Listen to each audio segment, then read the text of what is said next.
Cold War, episode 293, Ray. At the end of our last episode, we said that Batista did his coup, 10th of March, 1952. Yeah, knocked out of the 1952, good year for a coup. And Castro wrote a proclamation saying this isn't a revolution, this is a violent attack Yes. on the state.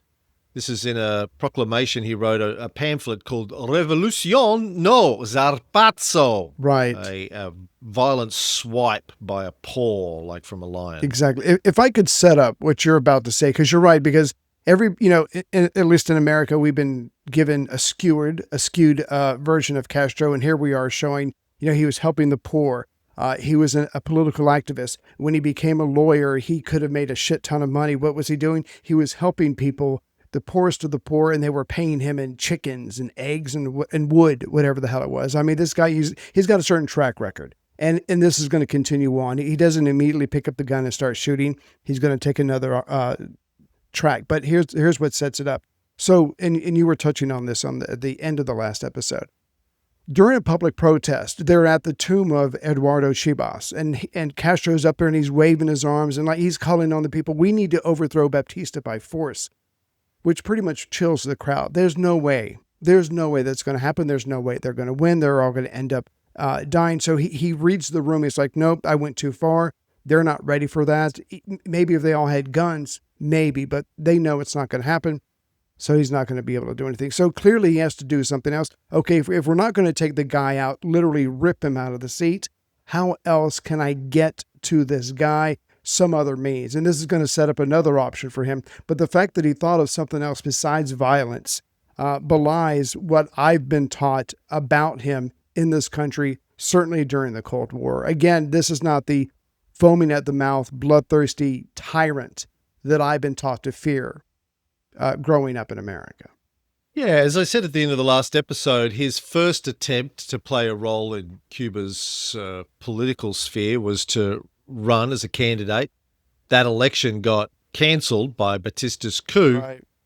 And then we will see over the course of this episode his next step. But getting back to his proclamation, please. He said this was merely the action of usurpers and adventurers greedy for gold and power. It wasn't an attack against the corrupt government of President Prio Socaris, but an attack on the people on the eve of elections, whose results were sort of known in advance based on the polling that the Orthodox Party was going to win. Right. The party of Castro and Eduardo Chibas, who was dead at this point.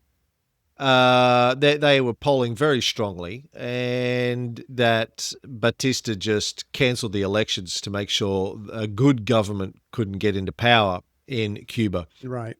He promised that, as in the past, there would be young men willing to die a martyr's death in the fight against a brutal and oppressive government. He said there was nothing worse for a people than to go to bed free and wake up to slavery. Ooh, good one.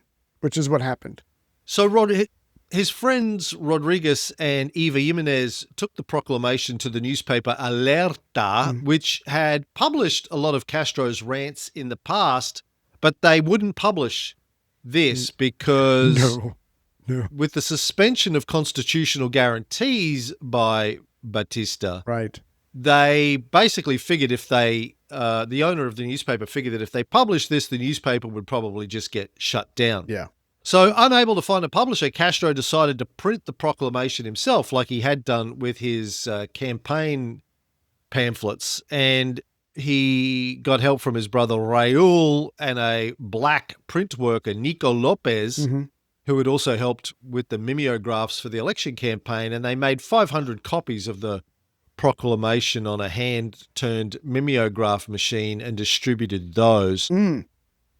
Now, on the 16th of every month, the faithful members of the Orthodox Party met at the grave of Eduardo Chibas. Right. And this is what you were referencing earlier, skipping ahead as you often do, because you have a small bladder and you just need to go to the bathroom as quickly as possible. Try to get to the end of the episode. It's only getting smaller as time goes by. So those depends only last so long. Exactly. Yeah. I'm the master of the depends. Master depender. No. Anyway, go on. I've said too much already. Yeah. The state depender. So on the 16th of March, 6 days after the revolution or the coup, right, Castro and his friends gathered, and he used it as an opportunity to hand out copies of his proclamation. The Orthodox Party leader, Agramonte, restated while they were there that the struggle against Batista would be non-violent, and Castro jumped on a tomb right, and started giving an angry speech. He said that Batista had taken power by force. He needed to be thrown out by force. Some of the people in the crowd were cheering him on, and he thought he might, have a base of people to go with him to, overthrow this whole thing by force. Yeah. But really, most of them dwindled away. People weren't ready to take arms up against a military occupation. The people weren't ready. And one of the things that is very true about revolutions, people's revolutions, is for them to succeed, you need to have trained the people. They need to be not only trained in military tactics and strategy, but they need to be trained to believe in the need for a military revolution. Right. They need to be they need to be trained to think politically and to think militarily. Yeah. To realize that the only way for them to get their freedom is force. And this is going to be the journey that Castro will go on for the next 7 years, basically, is gearing up Cuba for a military revolution to overthrow the Batista regime. Yeah. But at this point, the people aren't ready. And, in some ways, as I said in the last episode, after people have lived through corrupt governments for long enough, they become apathetic and sort of resigned to the fact that, there's always going to be corruption. All the parties are corrupt. All the politicians are corrupt. And this is not just true in places like Cuba in the early 20th century, but as I said in the last episode, in most modern democracies. Today, there's a high degree of apathy. I see it all the time on Reddit and Facebook and Twitter. People are just like, you know what? Both parties are corrupt. Both major parties are all as bad as each other. It doesn't really matter who's in power. They're all corrupt. And I admit that I've felt the same way for a long time. The system is the problem. Right. It's not this politician or that politician. The system is the problem. As George Carlin said 20 years ago, maybe longer. Right. There's only one political party, and it's the big business party, and there are two branches, right? And they don't care about you. Exactly. And it doesn't pay. You're not right. You're not part of it. Exactly. You're just a cog. Yeah. This feeling of resignation and apathy, Castro and Chibas had helped create this mood for years. They'd run these campaigns of vilification against the Prio government, how corrupt it was, right, and how the whole political setup in Cuba was corrupt. It was riddled with nepotism and fraud and violence and injustice and corruption and dishonest patronage. The Americans were part of the problem. It was all corrupt. So now Batista has said he's come in and swept away the corrupt politicians, as Chibas and Castro had said needed to be done. Right. So, but now Castro is trying to say, well, yeah, he did it, but he did it the wrong way. I mean, it's right. Yeah, we wanted to get rid of the corrupt government, but not by replacing them with another corrupt government. But it's a hard message to sell. Yeah. When you've been saying for years, you got to get rid of this government, and then a guy comes in and gets rid of the government. You go, no, not him. Right. That's right. So it's almost like he's just as bad, but right. So the messenger, the message, and the target are not lining up yet. It's just not there. And you said something. I thought you were going to say the exact opposite. When you said Castro was pointing out the corruption, I thought you were going to say, well, at least he's doing something about it. He's pointing out the corruption. But then you twisted it. Here's a guy and others who's pointing out the corruption. The corruption never seems to change. It certainly never goes away. And whoever comes into office next is just as bad as the last guy. So are you saying, like, inadvertently, Castro was like almost getting the people to believe, corruption, that's just the way it is. I literally thought you were going to go the other way, but I just found that interesting that you said that. So if I complain over and over again and nothing ever changes, people are going to go, yeah, that's the way it is. What are you going to do? And so they don't think they can or should do anything. I think they're just, here's the problem. I think when you're trying to build a revolution, a genuine revolution, it's not enough to point out what's wrong about the current government. Right. You need to build a vision for what needs to replace it. Exactly. And I think this has been one of the problems with the left, so-called left, in modern democracies for a long time. You take the Democrats as an example. They'll tell you till the cows come home about all the problems with the Republicans. Yeah. But what are they going to replace it with? Well, there's no real got nothing vision for what the good government is going to do. It's not that. We don't know. They're going to play around the edges. Yeah. Tinker. Yeah, a little bit more health care, a little bit more. But basically, this, a little bit more of that. We'll be less. A little bit of a pay rise. We'll be less cunty.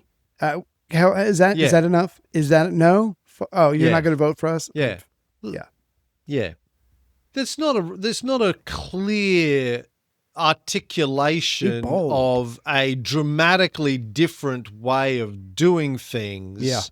That gives, you got to build people a vision for a better world. They need to be sold on a positive vision, not on, well, these guys are a little bit worse than we are. It's a very hard sell. And I think that's the problem with Castro, having pointed out that the Prio government was corrupt.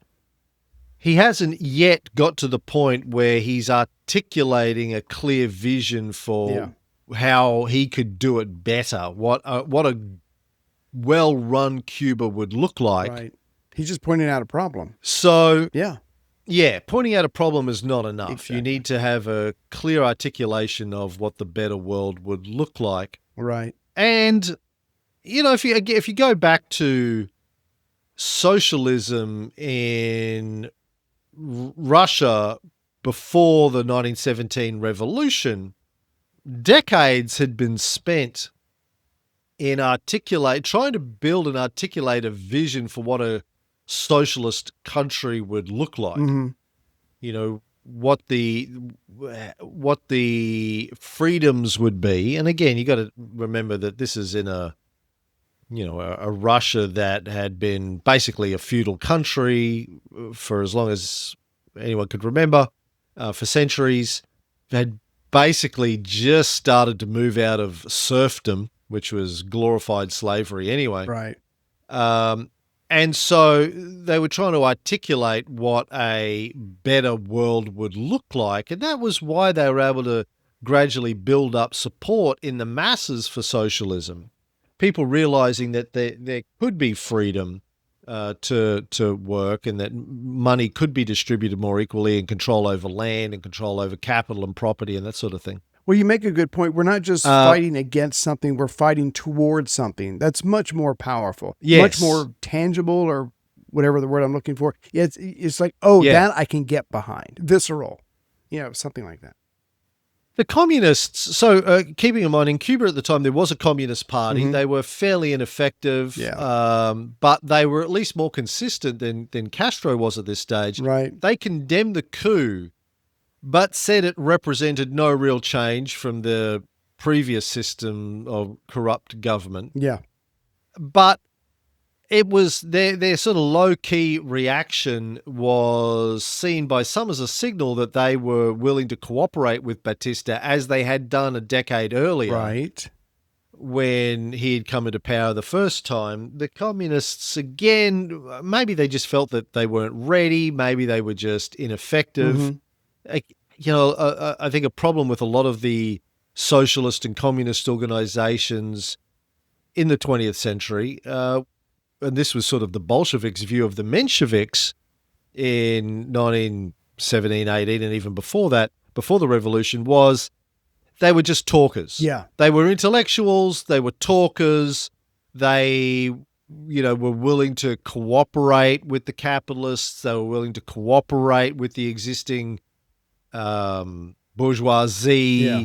They had this idea of slow change over time, whereas the Bolsheviks, and at this point, and rapidly Castro, was like, no, we don't have time to wait another 50 years. Exactly. We need to, because there is the view, and this was certainly Lenin's view and Trotsky, and rapidly becomes Castro's view, is there is no slow path to revolution. Ooh, I like because that. the capitalists will always crush it. Right. The people, the bourgeoisie with the money and the power, and they control the media, and they control the military, and they control the police, and they control the education system. Yeah. They control the commerce system. They control incomes and jobs and businesses. Status quo. And the political system, they will always find ways to subvert reform through, various levels of means. The view of Trotsky later on, before he was ice-picked in Mexico, when he was writing books about fascism, was that fascism is what capitalism turns into when the bourgeoisie feel like they're losing control of the people through their normal mechanisms of control, is using the media, using the education system, using economics to control the people. When the people are starting to get more militant about the need for economic and social reform, that's when you need to go to the fascist side of the right, where you need to crush the left using violence and cracking down and suspending habeas corpus and suspending constitutional guarantees and that kind of stuff. Yeah. So there are levels of mechanisms that the capitalists have available to them to crush dissent. On the lower end of things, it's just using the regular tools, the Overton window of allowable discussion, using propaganda, etc., to keep the people in line, and right through to the more violent end of the spectrum.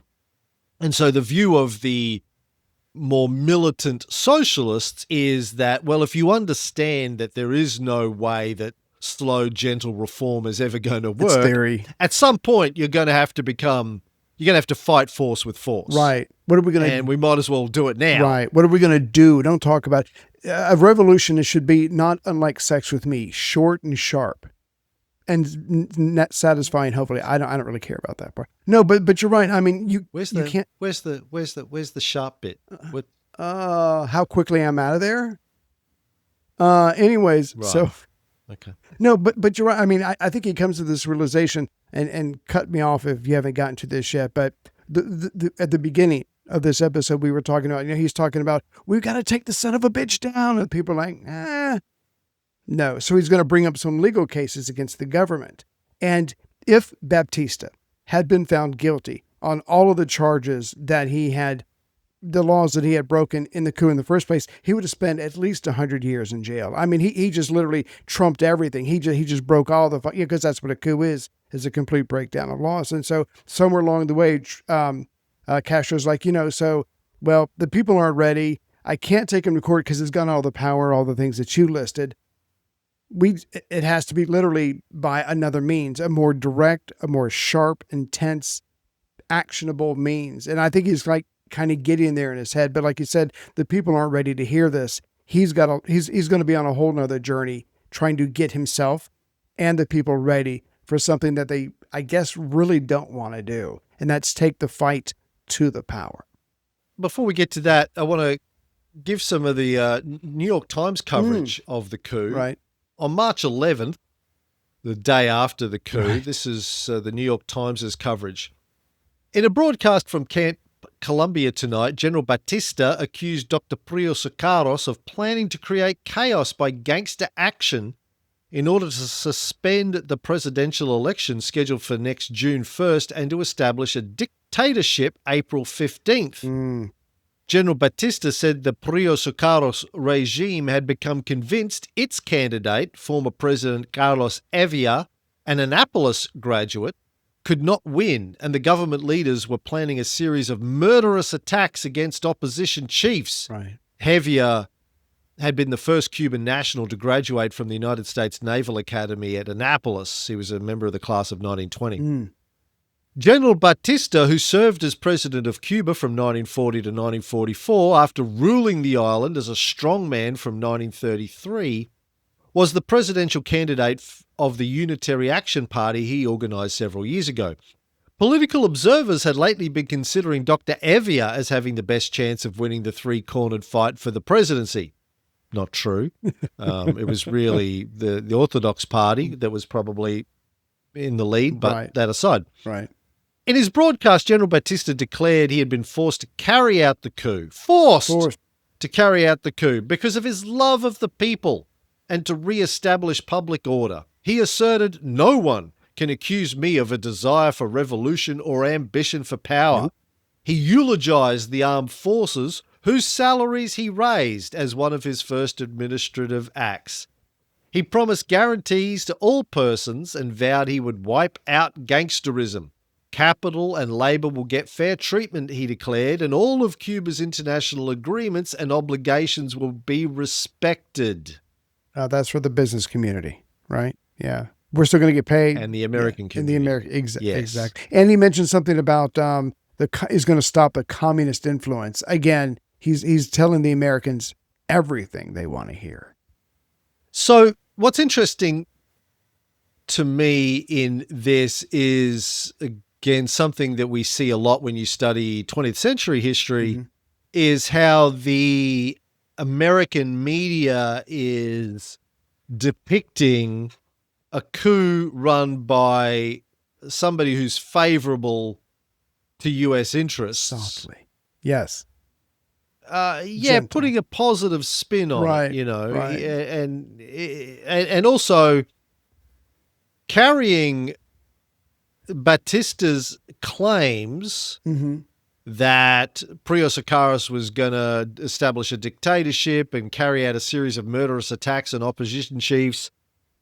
There's no counterpoint. There's no fact-checking. There's no neutral, covering of the other side. And there's no mention of the fact that there's no evidence to support this. Yeah. It's providing a biased narrative supporting what would be the U.S. preferred view. I mean, the U.S. loved Batista the first time around because he was very pro-U.S., very pro-U.S. capital. So this is a template that not only you see play out during 20th century history. You know, we talked about this in the coverage of Mossadegh and the coup in Iran, the US CIA's coup in Iran in the 50s. Right. You see it again rolling out here. And by the way, just to, point out the timeline here, this is 1952. Ooh. The coup in Iran happens in 1953, led by the CIA. Yeah. Korean War. Which, with very, very similar tactics in the way that it rolls out. But also in terms of the way the US corporate media depicts what was happening in these countries. Right. You know, in this case, Batista creates all of these false accusations against the Prio government. In the case of Iran in 1953, the same sort of false accusations against Mossadegh. He was going to do a violent coup supported by the communists, et cetera, et cetera, et cetera, all completely made up. Completely fraudulent. Right. But this is the paper of record. The New York Times and all the US media was doing the same thing, and the mainstream corporate media. Right. Carrying this very flavored narrative. And then you see that. That's why when I read the coverage of the New York Times when Castro died, and we did a few episodes on it, their coverage of Putin and Ukraine over the last few years, it's the same sort of it's the US official narrative that they're covering. There's no Right. genuine attempts at a balanced narrative here. It's always been, going back to the 50s, and it's true today. Yeah. There's a flavor to the narrative that tells you one side of the story, one version of the events, which is why you can't take the New York Times or any mainstream media seriously if you're trying to get international coverage of international events where there's an American interest at play, and there usually is. Right? They're going to tell the lie. Yeah. They're part of the mechanism of. That's what I said before about part of the mechanism of the control of the people. Mm-hmm. Is the press, the propaganda that's contained within the media. Absolutely. The U.S. media is owned directly or indirectly, always by very wealthy individuals. They're either direct owners, like a Rupert Murdoch, right, or a Jeff Bezos, or they're owned by large corporate interests via shareholdings, large funds, big investments in the large funds, the funds that own the papers, et cetera, et cetera. The right kind of people. Now, when Batista cuts relations with the Soviet Union, again, that's something that the New York Times and other papers can tell truthfully. They can pretend not to gloat about it, or maybe they do gloat about it. I don't know. But again, when you have a truthful thing, you sprinkle that in there with everything else. But you're right, there's no fact checking. There's no he went in the middle of the night and seized everything. They don't cover that stuff. Maybe they don't know it, but they didn't investigate it. They're just giving here's the thing that happened. It's pretty good for America, so we're going to go along with it. We're not going to bash it over the head like we could if there was someone else that we didn't like who did the same exact thing. Which we will see when Castro takes over 6 years later, 7 years later. Right. Now, Batista had his PR team come in, and they put together a version of the coup. Ooh, I like this. The coup version. To make it acceptable internationally as well as domestically as much as possible. The version of the coup that they put out was that Batista wasn't the organizer of the coup. No. It was going to go ahead anyway. Yes. There were elements of the military that were going to do the coup. They just rang Batista up at the last minute and said, hey, would you lead this for us? And he was like, oh, listen, I don't really, okay, I've got some other things I had on, but I guess I could do that. Turn the kettle off. I can fit you into my schedule. Right. The version was that the soldiers and the army generally was just disgusted at how corrupt the Prio government was. And something needed to be done, and they invited Batista in at the last minute. Right. However, military intelligence reports that survived all of this tell a different story. Right. Carlos Evia, who was the candidate for the Prio party, the Auténticos, had been sort of wiretapping and following Batista for a year before all of this happened, because they had a sense that he was going to do something like this. He already cooed once. They'd been conducting secret surveillance on Batista as well as his retired army associates.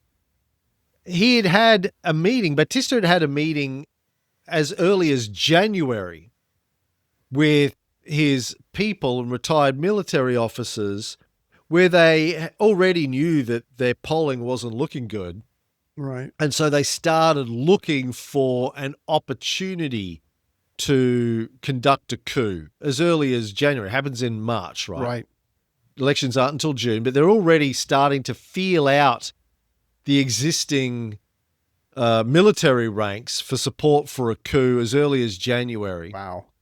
And he had started to change his political messaging for the few months before that as well. Instead of saying he is the man, Batista is the man, or Batista Presidente, which was his earlier messaging, the messaging changed to Batista will go wherever the people take him. Ooh. And Batista will do whatever the people demand. So starting to change the psychological messaging about, oh, listen, I'm just a tool of the people. You know, you tell me what to do and I will do it. I'll do it. Yeah.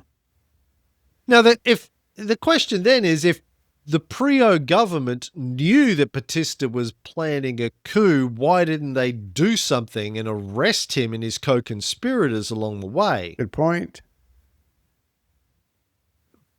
The conclusion that I came up with from reading the books was that they felt like that would have just played into his hands in a way. He's a if they victim. tried to arrest him, Right.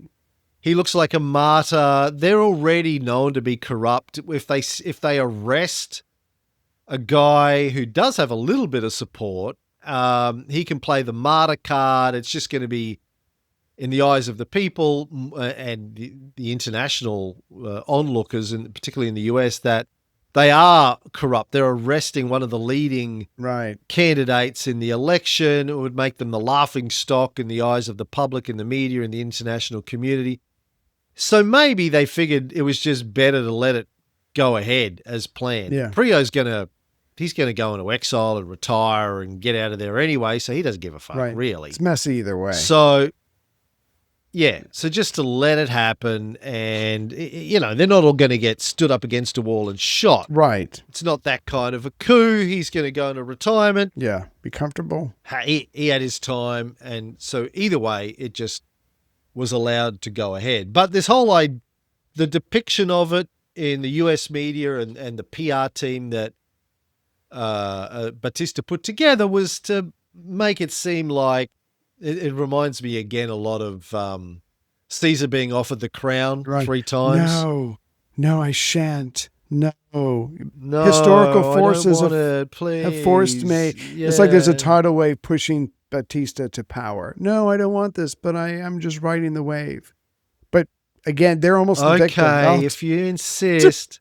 Don't make me see. Don't make me see. Don't make me seize power. Oh my God. But again, like, this gets back to the techniques of the coup d'etat book. Like, there are ways to do this that haven't changed since Caesar. They work. You know, there are things that work. There are ways to sell it. Yeah. There are tools of propaganda that the people fall for over and over, and you just need to tap into the right narratives, because the people don't remember. They don't study history. Right. It's like when like in the documentary, the Caesar, the other one, the other Caesar, Jesus, the Jesus documentary. Jesus too. Yeah. Right. You know, I talked about human sacrifice. You know, he died so that we could live. Human sacrifice is a really powerful motif. Yes. If you can tie in somebody or a group of people sacrificing themselves, whether it's literally dying or even any other form of self-sacrifice, suffering, for the people, that's an incredibly powerful psychological force. Because the average person's not going to do it. On us. Exactly. You're impressed. No. Yeah, you're like, whoa, he must really care about me or whatever. Yeah. And for thousands of years, humans were sacrificing members of the community to the angry gods. It was a very noble thing. And, you know, it's ingrained deep in our limbic system that we have to respect human sacrifice, people giving of themselves for me or for the community. It's, if you can integrate that into your narrative, it's an incredibly powerful tool, as Christianity has proven for 2,000 years. Right. It goes a long way. Yeah. Anyway, Batista, as you jumped ahead and said in our last episode, one of the first things that he did, apart from raising the salaries of the military, which is smart, again, where have we seen that happen over and over and over again? Guards, baby. Sorry. First thing every new emperor did in you Rome, get a raise. if they were smart. You get a raise. You with the sword, you get 2 raises. Yes. Keeps me in power. And if you were somebody like Galba, who was an old grizzled general, he's like, you're just being paid to do your Fucking jobs. I'm do not it. raising your salary. Fuck you. Just fucking do what you're paid to do. And he lasted 3 months. They killed him. He didn't play the game. He did not play the game. Didn't play the game. Exactly. Yeah. Got to play the game. You got to pay people more if you want to ensure their loyalty. Exactly. And include paying yourself. If you want yourself to be loyal, you have to pay yourself more. So Batista raised his presidential salary from the equivalent of $2,000 a month, to $12,000 a month. Okay, is that, I don't do math, you know this. Is that 600%? Is that, I don't know. That's a lot. Can we agree? $12,000 a month back in 1952, a lot of money, yes? I mean, Jesus fucking Christ. So that's $144,000 a year. Do you know what Harry Truman's salary was in 1952? 80. I have no idea. 100,000. 100,000. Okay. So he's getting paid more. He was getting paid nearly 50% more than the US president. The median US household income at the time was $3,900. Right. It's good to be king. So he's getting paid 3 times as much. 4 times as much as the US average median US household. Jesus Christ. And nearly 50% more than the US president. We need to start playing the game. We're being too honest. These 7 people aren't going to make us rich. We need to start kissing major. Go ahead. Sorry, I'll write up something. So Batista does all of this, and within 2 weeks, the US extends full diplomatic recognition. I see you. To the Batista government. I acknowledge you. Yeah. Truman's like, fucking A, bring it on. You're going to be good to my companies. You're going to be good to America. You're going to respect our companies and keep the cash flowing. I'll stamp it all day long, son. You did a military coup? That's right. No problem. All good with us. Yeah. Not a problem. Cuba. Anyway. Now, a week after he climbed on top of a crypt in the graveyard of Chivas and gave his speech proclaiming that he had to overthrow Batista by force, Castro brought a lawsuit against Batista. It detailed each of the violations of the 1940 Constitution and asked for the maximum sentence of each, which, as you suggested earlier, was more than 100 years in prison. That'll teach him. And the case basically got thrown out of court because Batista controlled the legal system. Everything. Yeah. So legal means aren't going to work, is what you're saying. Yes. Okay. Yes. So this is, again, to put Castro in context and what he does later. Yeah. And I remember talking about this when we did the obit for Castro years ago, but he tries to run for election. The elections get cancelled. He tries to take Batista to court, and Batista has the judge throw it out of court. Right. If I could add on to that, so he tries to get the general public to rise up violently against Batista. That doesn't work. It's almost like, I don't know. He needs his own forces, but I'm only spitballing. Yeah. So when you try legitimate means to overthrow a corrupt government, military coup, and they go nowhere because the government controls the political system and the judicial system. Yeah. What is left to you is building a professional revolutionary force. And it's at this point that Castro, who'd been thinking about this for some time, decides that this is the only path left to fix Cuba, is to put together a professional revolutionary army. This is when he decides to become a professional cadre in his own terms. It was then he started to put together a force which would be about 1,200 men over the course of the next year, which leads up to his attack a little over a year later on the Moncada barracks on the 26th of July, 1953, the beginning of the 26th of July movement, which we will get into in the next episode. But just to finish this episode, apart from the US government, what other American who did like the way that things were playing out in Havana was Meyer Lansky, the head of the Jewish part of the He mob. sees an opportunity. Uh, He sees an opportunity. he's thinking, this. I like the cut of his jib. Well, Truman said it's okay. It's legit. Go ahead. He booked a flight Right. and headed to the Hotel Nacional Right. in Cuba, where the mob is about to make hay while the sun shines. Yeah. We already know that the mob had been playing a role in the hotel and gambling and luxury resort business. We talked about the fact that Cuba had been a holiday destination for Americans increasingly. Yeah. Liquor. Since World War One. Yeah. It's about to become a major mob location. Speaking of the Jewish and American mob, dude. Oh, Israel? I've been digging deep into the whole, we should do a bullshit filter on this actually, but digging deep into the whole connection between Jeffrey Epstein and Ghislaine Maxwell, her father Robert Maxwell, his connection with Mossad and the CIA and the mob. And all interconnected. And, the whole honeypot operations that go right back to the mob. You take, again, harkening back to The Godfather Part 2, the senator from Wyoming. I love that. Who's trying to love that scene. Sorry. Go ahead. Yeah. Trying to bribe Michael Corleone and extort. They get dirt on him with a dead hooker. Hey, dead hooker trumps everything I think you'll find.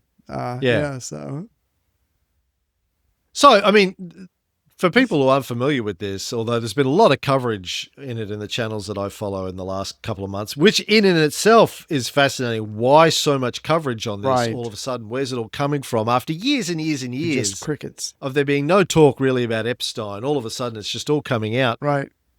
But the connection is Ghislaine Maxwell's father, Robert Maxwell. I've been reading a bio on Robert Maxwell, who's a Polish-Jewish, or Czechoslovakian Jewish / British, because he moved to England after World War II, sort of media magnate. Right. Had very tight connections with Israel and Mossad, and died in mysterious circumstances in 1991, fell off his yacht. Oops. After buying a New York tabloid newspaper. Right. The nut is that the theory is that his daughter, Ghislaine Maxwell, inherited his Mossad dirt on influential people operation. Right. And, sort of partnered with Jeffrey Epstein on running a honeypot operation to entrap American and Israeli politicians and business leaders so they could manipulate them into supporting Israel and anything else that they wanted. Brilliant. Which is why Epstein got away with what he got away with for so long. Yeah. And Trump's tied up in that, the Clintons, and, it's like a who's who. Yeah. Basically. Hundreds and hundreds, if not thousands, of American and Israeli businessmen and politicians that were part of this trap, the blackmail scheme. Still digging into it, and more evidence is coming out, but a lot of stuff has still been hidden. Right. When the FBI raided Jeffrey Epstein's place, they took away lots and lots of hard drives, apparently full of videos of elite members of society doing stuff with underage boys and girls that have never seen the light of day. No one knows who's in it, what's in it, who's up who. Anyway, but a lot of it goes back to the mob. Using these sorts of things. They're running brothels in the 30s and the 40s. Hey. Illegal gambling joints, illegal liquor during Prohibition, illegal brothels. Using all of that to get dirt on political and police and military, political leaders, police, media, whatever, and then Anybody that can hurt you. J. Edgar Hoover. Yes. Reason why Hoover said that the mafia didn't exist for decades is because they had a ton of dirt on Hoover, Right. the Kennedys, etc., etc. Jesus. So that the theory is that Epstein inherited that dirt operation. Anyway, fascinating stuff if true. Damn. All right, that's episode 293. Back next time to see how Castro starts to build his professional revolutionary force.